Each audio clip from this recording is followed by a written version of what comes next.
Il y avait un élément que je trouvais intéressant à développer, qui pourrait, à mon sens, faire l'objet d'un débat. Hein. C'était quelque chose qui nous a été évoqué pour le marais Audomarois. Colline nous indiquait qu'elle n'avait pas pu faire le débat sur la transmission des exploitations. J'aimerais bien qu'on puisse aborder cette question-là, parce que la transmission des exploitations, on la voit se poser comme problème ou comme question un petit peu partout. Hein, les éleveurs vieillissent, les pratiques changent, hein, et les questions aussi se posent, hein, qui sont différentes. On a essayé de mettre en avant quelquefois ici cet après-midi les questions de changement climatique, les questions de carbone qui n'arrivaient pas beaucoup ou pas du tout sur la table jadis. On est un peu démunis là-dedans, on les rajoute dans les tableaux, dans les cartes de jeu là, de l'Odo-Marois. Est-ce que là, par rapport à cette transmission des exploitations, est-ce que peut signifier que vous avez des commentaires, des expériences ou des choses à nous faire part? Philippe, encore, tu veux nous faire part de quelque chose à ce sujet? Ou tu n'as pas ôté la main? Non, je vois, ta main est toujours relevée, Philippe. Non, voilà, plus. Est-ce que tu peux reprendre s'il y a des commentaires écrits? Ça concerne. Alors, oui, Colline. Du coup, oui, en effet, j'en ai pas parlé parce qu'on n'a pas pu faire l'atelier d'échange. Mais en tout cas, pour le marais, ce que je vous disais, c'est que ceux qui s'installent dans le marais s'installent davantage en culture diversifiée sur petite surface. Or, ceux qui partent sont davantage en chou-fleur donc en culture spécialisée sur des surfaces plus importantes. Donc c'est une problématique sur laquelle on souhaite travailler, que les élus s'en sont un peu saisis. Et du coup, on souhaite travailler à une stratégie d'échange autour de ça, mais pour l'instant, voilà, on n'a rien acté. Ce qu'on pense faire aujourd'hui, c'est un travail de veille foncière pour pouvoir connaître les parcelles qui se libèrent, notamment. Et parallèlement, on souhaite pouvoir réunir les maraîchers concernés, donc ceux qui partent, qui sont également des maraîchers qui ont un certain pouvoir sur le territoire, donc qui sont présidents de la coopérative ou dans les instances de la coopérative ou du syndicat des maraîchers, pour pouvoir échanger avec eux, avec les élus sur cette question. Et l'enjeu sera peut-être, une fois qu'on a fait une première réunion, on va dire, entre nous, quoi, d'ouvrir à d'autres acteurs pour pouvoir repositionner cette question-là de la transmission au cœur des problématiques territoriales, parce que comme on l'a vu notamment donc avec la tourbe, c'est que peut-être que potentiellement, pour la suite, on devra imaginer mettre d'autres activités agricoles ou ces activités agricoles spécialisées dans des endroits spécifiques où il y a moins d'enjeux de préservation de la tourbe, mais peut-être qu'à certains endroits, il y aura des enjeux assez forts et qu'il va falloir repenser les pratiques et imaginer d'autres pratiques agricoles. Donc voilà, juste pour nous, où on en est aujourd'hui sur la réflexion.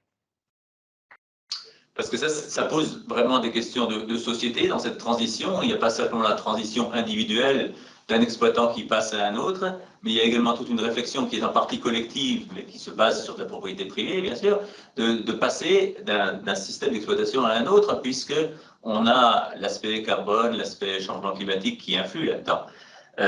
Ça pose vraiment la question, non pas seulement de la transmission d'un bien foncier, etc., mais d'un changement de pratique et presque d'un choc culturel, non, Colline? Est-ce que vous avez, donc d'une part sur l'Odo-Marois, mais est-ce que d'autres aussi, là, ont affaire à ce genre de transition qui peut impliquer plus qu'un passage de foncier, mais également un certain choc culturel? Est-ce que l'arrivée aussi de cette question du carbone et du changement climatique ne va pas obliger à, parfois avec une transition éventuellement douce, mais parfois peut-être avec des possibles chocs, à reconsidérer à l'échelle individuelle comme collective le passage à autre chose?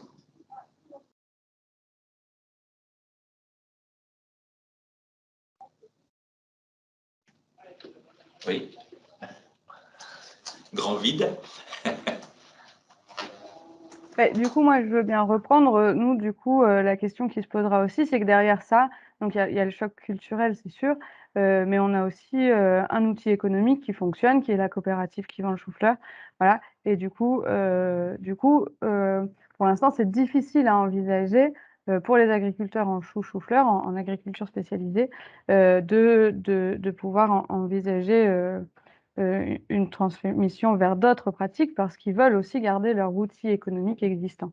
Donc voilà, donc il y a vraiment ça pose vraiment, beaucoup de questions. Après c'est vrai, le marais audomarois, c'est le marais du chou-fleur, donc il y a un intérêt à garder cette culture-là, voilà. Oui, mais les jeunes qui veulent passer à autre chose que le chou-fleur, ils se font plutôt mal recevoir par la collectivité des agriculteurs en place, alors que j'ai bien compris. Oui, c'est ça. Enfin, du coup, ils gravitent pas dans le même système, on va dire, quand on Ouais. parle du marais maraîcher, on parle souvent du chou-fleur, on en oublie parfois les diversifier, oui. Mhm. Philippe Boisjeu?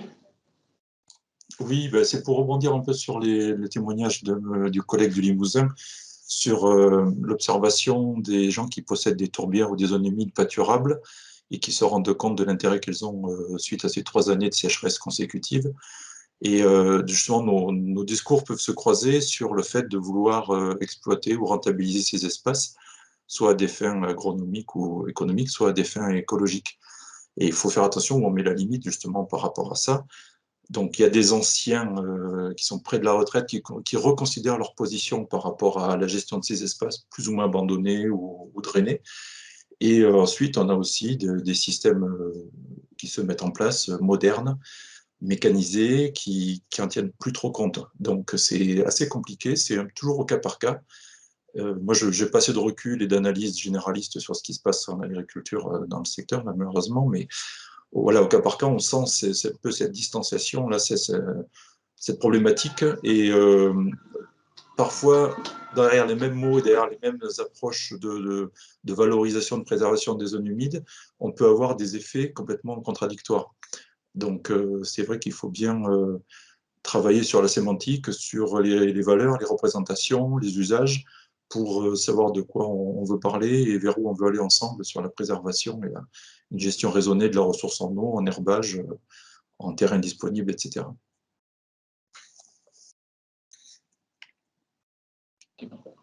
Merci Philippe. Je vois que dans le même registre, Geneviève Magnon, en fait, des suites de la sécheresse et concernant la montagne jurassienne, Geneviève nous propose quelque chose, si tu nous le lis s'il te plaît. Alors, Geneviève nous explique que dans le Haut-Doubs et le Haut-Jura, en production AOP Comté, il y a eu un effet d'opportunité suite aux sécheresses depuis 2015, avec une exploitation de plus en plus loin dans les marais tourbeux, car les sites sont de plus en plus accessibles à la mécanisation. Et de plus, suite à l'arrêt des quotas laitiers, les agriculteurs cherchent des droits à produire plus de lait en déclarant des zones de marais et tourbières à la PAC, avec des méthodes d'exploitation inadaptées. Alors, il est certain que le contexte de la montagne jurassienne est particulier, puisqu'avec la réussite, on peut le dire, de l'AOP Comté, ça a induit une pression supplémentaire. Est-ce que vous avez dans vos autres secteurs, d'ailleurs qu'ils soient de plaine ou de montagne, également constaté ces derniers temps une pression plus importante sur les tourbières? On était content quelquefois parmi les milieux naturalistes de dire mais gardez ces zones humides, elles pourront vous servir d'assurance sécheresse. On voit que ce discours peut devenir un piège d'une certaine manière. En tout cas, il peut y avoir des pressions pour l'exploitation des tourbières qui augmentent. Est-ce que c'est quelque chose que vous constatez dans votre secteur? Et si oui, comment voyez-vous que l'on puisse essayer de régler ça, ou en tout cas de faire en sorte que ça n'ait pas de dégâts excessifs sur les tourbières? Est-ce que vous partagez, est-ce que vous voyez quelque chose de similaire à ce que Geneviève Magnon nous indique?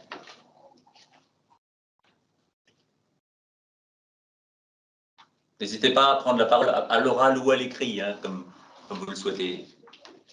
Qu'est-ce qui souhaite? Donc, Mathieu Franquin. Oui, ben pour vous m'entendez? Oui. Oui.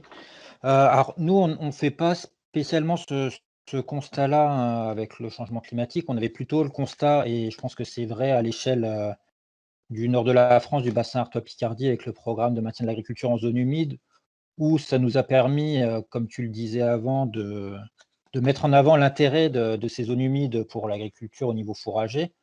Par contre, sur la vallée de la Somme, en tout cas, ça reste peu mécanisable, donc on n'a pas vu, ça va pas forcément trop loin en exploitation. Les éleveurs, ils commencent à voir un petit peu plus l'intérêt de ces surfaces d'un point de vue pastoral, mais plus pour le pâturage. Donc, on ne constate pas forcément de dérive comme ce qui est rapporté en montagne, quoi. Encore une fois, peut-être une différence entre la montagne et la plaine. Oui, Anne? Colin? Oui, du coup, c'était un peu le sens de mon intervention, c'est qu'effectivement, on observe, comme en Limousin, un regain d'intérêt sur ces zones humides par les éleveurs. Ce qu'il faut rappeler, c'est qu'auparavant, ces zones humides-là, elles avaient vraiment une mauvaise image et du coup, on avait plutôt des demandes pour les assécher, les drainer. Et qu'aujourd'hui, en fait, au contraire, on essaye de voir ce qu'elles peuvent apporter comme intérêt auprès des élevages. Donc, tant que les élevages resteront extensifs et herbagés, c'est ce qui se passe aujourd'hui dans la zone de montagne. Je dirais que le risque, il est peut-être moindre. Malgré tout, je pense que ça nécessite effectivement un accompagnement parce que le savoir-faire, effectivement, qu'avaient les anciens de gérer ces milieux-là, aujourd'hui, avec la mécanisation, a tendance à se perdre. Et donc, il y a vraiment un enjeu de transmission, en fait, sur ces pratiques. D'accord. Alors, est-ce qu'il y a encore d'autres? Je ne vois pas d'autres commentaires sur cette question-là, non? Une question me venait par rapport à ce que Colline Rosanne nous présentait dans son travail de médiation, là, avec les différents outils qu'elle développait, donc avec visiblement une belle imagination, un beau travail de méthodologie pour arriver à voir cela. Est-ce que vous avez aussi, les uns et les autres dans vos secteurs, été amenés ou réfléchis à créer ainsi des outils pour faire en sorte que la compréhension de la situation, les informations passent plus facilement vers le monde agricole ou alors vers aussi d'autres publics pour ces usages-là? Est-ce que là, vous avez été amené à essayer de faire preuve à la fois d'imagination ou avez eu un problème, là, inversement, pour communiquer sur ces sujets-là? Un commentaire de Philippe?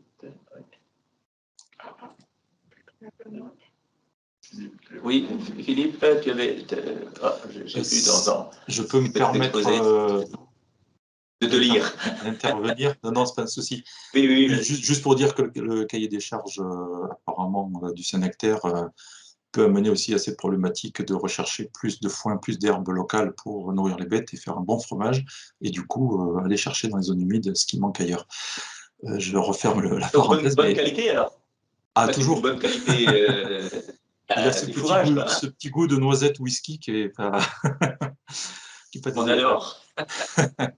Non, trêve de plaisanterie, c'est vrai que par rapport à la communication, on a essayé de travailler aussi, que je parlais de concertation, sur la collecte des savoirs paysans, des savoirs locaux, qui permettent de mettre en exergue justement les autres approches que naturalistes et scientifiques. Et ça a permis de rentrer un petit peu en contact avec l'ensemble des acteurs, habitants, propriétaires, gestionnaires, quels qu'ils soient, et de valoriser ces savoirs et de garder cette mémoire vivante encore de l'usage et des fonctions qu'assurent les tourbières localement. Ici, en Auvergne, elles ont souvent été abandonnées aussi, pour pas dire méprisées, par peur, par perte d'animaux dans les trous d'eau, etc.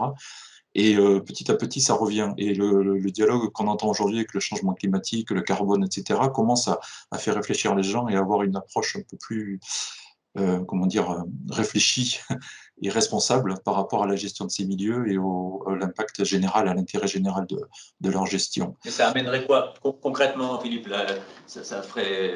Ça veut dire que ça ouvre les champs de faisabilité, de possible. C'est plus, pour être caricatural, protéger une petite plante carnivore rare qui fait plaisir aux botanistes ou aux écologistes, mais c'est la notion de la ressource en eau qui est mieux gérée et qui est disponible et en qualité. C'est de faire partie de ceux qui interviennent pour essayer de résilier un peu, enfin de tamponner un peu l'impact climatique, etc., etc. Donc on sent qu'on rentre dans quelque chose de plus global qui nous dépasse tous, mais pour lequel on peut faire un effort chacun à son niveau. Et c'est pas une sorte de comment dire, de priorité et trop pointue sur une thématique qui concernerait une série d'acteurs, mais qui globalise le propos. Et justement, on a fait un travail, il faut encore qu'on le valorise, sur des fiches de synthèse qui permettent de connaître la réalité de nos tourbières auvergnates par rapport à tout ce qu'il y a dans la littérature, et de faire état de ces connaissances, de les partager avec ces acteurs, les agriculteurs, les exploitants, et puis les gestionnaires, de façon à ce qu'on puisse se mettre à la page de ce qui se passe aujourd'hui en termes scientifiques et d'adapter nos comportements, nos décisions, nos choix, nos relations par rapport aux nouvelles connaissances que l'on a de la gestion de ces milieux, intégrant le cycle du carbone. Donc, c'est des façons d'aborder, de partager les connaissances et d'intégrer aussi les connaissances des autres acteurs dans la réflexion globale. Bon, on le fait toujours, mais de le dire, de le faire ressortir, de le valoriser, ça permet de vraiment faire rentrer les gens dans la démarche et qu'ils ne soient pas là en tant que spectateurs ou d'écouter une bonne parole qui viendrait d'ici ou de là, quoi. Pour prendre les devants sur une demande qui va sans doute venir, est-ce que tu peux mettre au moins un lien vers l'une de ces fiches? J'aimerais bien, mais j'ai un souci de conversation là, de la réunion, je sais pas. Vous avez reçu mon message? Oui, on l'avait bien reçu. Ça marche, ça passe. Donc, je vais essayer de mettre un lien, sinon c'est tout bêtement le lien du site du parc, où il y a tout sur le Tourbière Parlons-en, Parc des Volcans d'Auvergne. Mais je peux essayer de mettre un lien. D'accord. Merci. Je vois qu'également Clémentine Camus du Parc naturel régional de Boucles de la Seine-Normande voulait intervenir. Clémentine? Allô, Clémentine? On n'entend pas. Elle a son micro ouvert. Ah, on n'entend rien. Sinon, peux-tu nous faire un commentaire par écrit si ça ne marche pas à l'oral? Curieux. Il n'a rien répondu. Ah, oui, on a un problème là, de la part de Clémentine. Bon, voilà. Non, ça ne marche pas, Clémentine? En tout cas, ça marche pas chez nous. On n'entend rien. Bon. Alors, donc, je vois que Philippe Boischu nous a mis en lien les informations. Ah, ben oui, Clémentine, un problème de micro. Est-ce que tu pourrais éventuellement nous écrire ton message, qu'on puisse prendre ta question à l'écrit? Question ou intervention, en tout cas. Un petit peu plus lent, c'est sûr. Est-ce que sinon, quelqu'un d'autre faudrait intervenir sur, maintenant, sur ces questions que nous abordons à l'instant ou sur d'autres qui ont été abordées au fil de notre après-midi, voire de questions générales sur l'agriculture, l'élevage en tourbière et des questions qui se posent. Alors, notre sujet de base, c'était, je le rappelle, la conciliation des aspects environnementaux et des aspects économiques, et bien sûr les questions également propres au programme CARBIT avec le carbone et les tourbières et toutes les évolutions que l'on constate actuellement aussi. Francis, si je peux me permettre. Oui. Excusez-moi. Me vient l'idée depuis ce matin, la nouvelle place de ces zones humides et de ces tourbières dans le foncier. On parlait récemment dans différentes réunions que justement elles sont souvent déclassées ou très mal considérées lorsqu'il y a des remembrements agricoles ou des zonages d'urbanisme. Et que justement peut-être avec cette nouvelle approche et cette nouvelle nécessité qui devient impérieuse, on risque d'avoir un renversement de situation assez rapide et brutal peut-être sur la considération de ces zones humides en termes par rapport au cycle du carbone, par rapport à l'eau, etc., aux inondations. Donc je ne sais pas si quelqu'un a des éléments dans l'Assemblée là sur cette approche du foncier et de la valeur ou de la place et du classement de ces tourbières quand il y a des opérations de remembrement agricole, de zonage d'urbanisme, qui sont aujourd'hui très déconsidérées et déclassées et qui pourraient justement reprendre d'autres d'autres fonctions et d'autres valeurs. Je rappelle pour ceux qui n'étaient pas là ce matin que nous avons eu une petite question là, qui est venue sur le coût du foncier, hein, qui pourrait donc remonter pour les tourbières. Et Daniel Gilbert, notamment, nous disait qu'il voyait venir une augmentation du prix du foncier, mais qu'il n'imaginait pas qu'elle soit absolument considérable. Enfin, même si ça ne devait pas atteindre, bien sûr, le prix des meilleures terres, entre guillemets, on verrait quand même une différence parce qu'on est quelquefois, lorsqu'on doit acheter une tourbière, hein, alors il y a l'élément positif qui est le fait de pouvoir se permettre, hein, pour un conservatoire impécunieux que pour un organisme qui doit avoir, qui cherche à travailler sur l'aspect patrimonial des tourbières, effectivement, c'était des milieux qui n'étaient pas très chers. Donc ça va peut-être changer. Mais est-ce que ça va changer en bien, en mal, ou en tout cas quelles conséquences ça va avoir? C'est vrai que le fait d'avoir un élément qui était déprécié, déconsidéré, ça rendait difficile le message que nous avions à faire passer en disant les tourbières c'est important. Oui, mais c'est important, mais pourquoi c'est si peu cher? Pourquoi cette personne ne s'y intéresse? Alors, quelle est votre opinion les uns les autres par rapport à cette évolution foncière et le fait où on peut attendre que le foncier augmente? Est-ce que vous le voyez comme un élément plutôt positif si ça ne monte pas à des sommets ou plutôt négatif? Est-ce que vous êtes penché aussi sur ces questions-là? Est-ce que vous l'avez déjà senti, cette augmentation d'ailleurs du foncier tourbière? Je n'ai pas eu à acheter de tourbière depuis longtemps. Dites-moi voir si vous avez senti un frémissement ou même une modification forte des prix demandés. Mathieu, vous avez encore eu à acheter de tourbières ces derniers temps? Ah. Pour ma part, l'aspect foncier, c'est pas trop mon domaine, hein, donc je peux pas trop répondre. Oui, c'est ça. Il y a des achats, en tout cas, qui se prévoient dans les grands programmes. J'ai pas l'impression, alors si les collègues sont encore là, ils peuvent confirmer, mais j'ai pas l'impression que dans la vallée de la Somme, il y ait une évolution dans ce sens-là pour l'instant, quoi. Oui, elles étaient déjà relativement chères par rapport à d'autres endroits, parce qu'il pouvait y avoir des usages comme les usages cynégétiques qui avaient maintenu les prix à un niveau relativement élevé dans la vallée de la Somme. Vous m'entendez? Oui.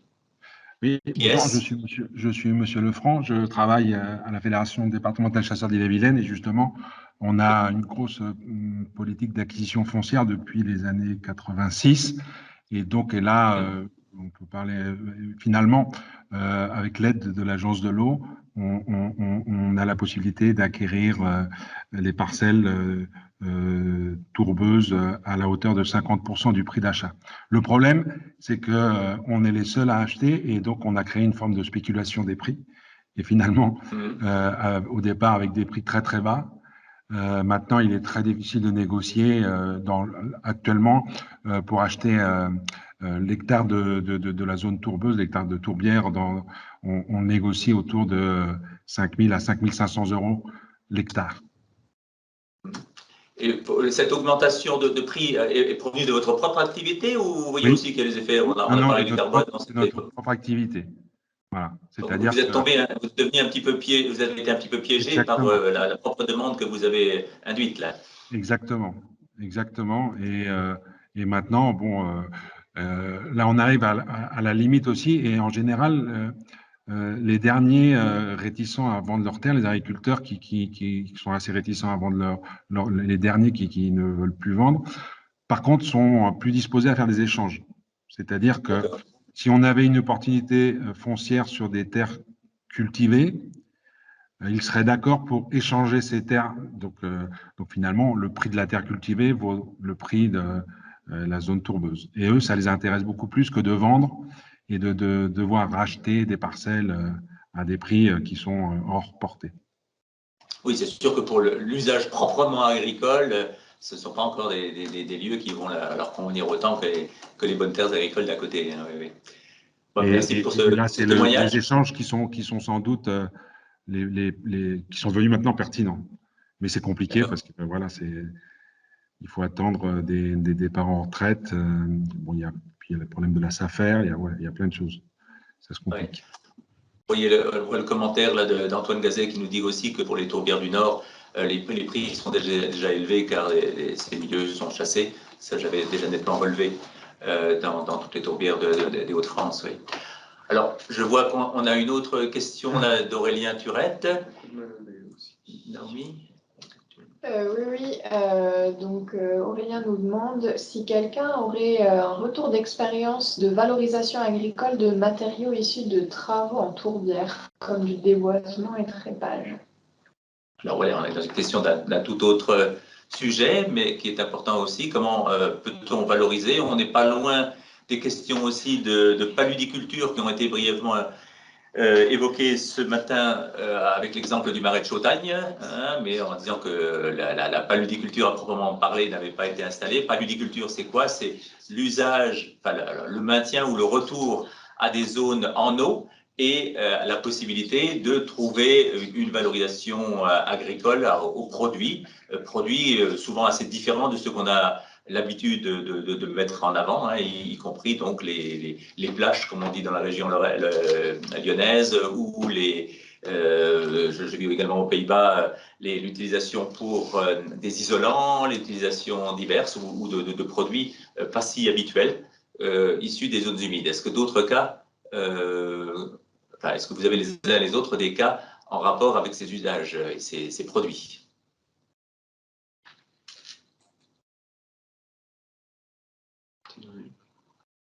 Mathilde Castelli nous répond que le PNR Scarpesco a été confronté à ce problème pour la tourbière de Marchiennes. Ah oui, c'était donc, on revient sur le sujet de tout à l'heure, anciennement privé avec 3 huttes de chasse, et nous sommes bloqués au prix des domaines. Le Seine a pu acquérir la tourbière dans le cadre du Life Anthropocène. Oui, donc là on retrouve la question du foncier avec encore un exemple de prix élevé là, donc ça... elle apporte un témoignage supplémentaire pour ces questions du prix du foncier. Non, pas de réponse sur la valorisation agricole. Apparemment, Geneviève lève la main. Ah, Geneviève lève la main. Est-ce que c'est pour ça? Non, c'était pour évoquer un autre sujet. Et j'ai pas de... Vas-y tout de même. Je vous propose que par exemple, si vous avez des choses à communiquer à Aurélien Turette ou à d'autres sur ces valorisations agricoles, n'hésitez pas à nous l'envoyer après coup, on pourra transmettre. Hein. Oui, Geneviève, excuse-moi.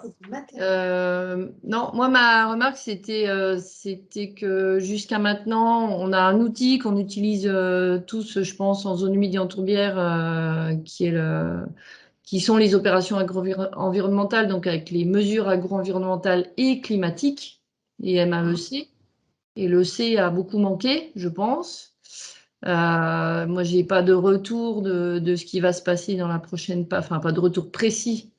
Mais il me semblait qu'on avait fait remonter, en tout cas, on avait des envies que la notion de stock de carbone apparaisse dans la future PAC, et on pouvait imaginer des MAEC stock de carbone, notamment pour du pâturage ou de la fauche en tourbière. Et je crains qu'on ne voit pas cette chose arriver, et je regrette vraiment parce que ça aurait pu être une autre approche aussi. Jusqu'à maintenant, les MAEC en zone humide, nous, tels qu'on les pratique, c'est plutôt de la fauche tardive, c'est sous un angle biodiversité.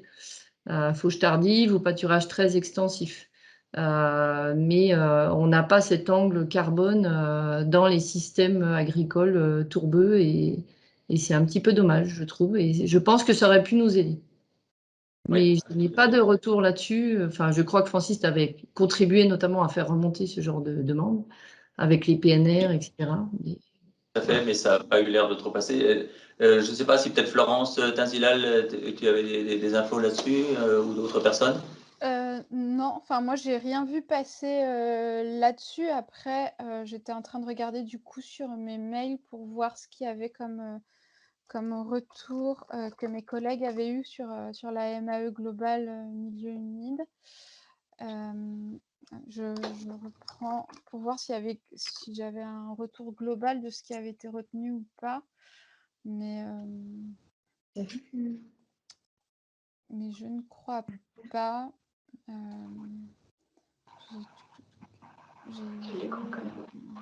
Non, parce qu'on parle beaucoup de MAE biodiversité dans ce que j'ai vu. Et ça revient à la même remarque que j'ai dit à fait. Ouais, c'est pas parce qu'on n'a pas de retour que ça veut pas dire que c'est pas dans les tuyaux quelque part, mais en tout cas, c'est pas on n'est pas, nous, dans les canaux de discussion sur cette. D'accord. Écoutez, je pense que là, à moins qu'il y ait encore d'autres questions, nous arrivons au terme prévu du débat de cet après-midi. Je voudrais remercier nos intervenants et les différents participants pour leur contribution.